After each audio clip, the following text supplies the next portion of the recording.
Nəfəsimi kəsir həsrət, görməyəndə qəlbim solur.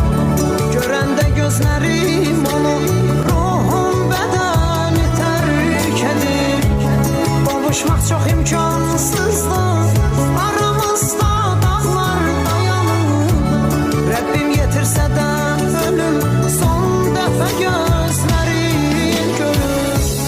Hardan çıxdın sən qarşıma, belə olmuşsan başıma.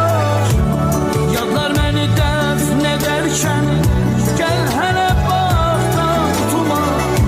Qurban olum, vermə zülüm, gəl bir kərə üzün görüm.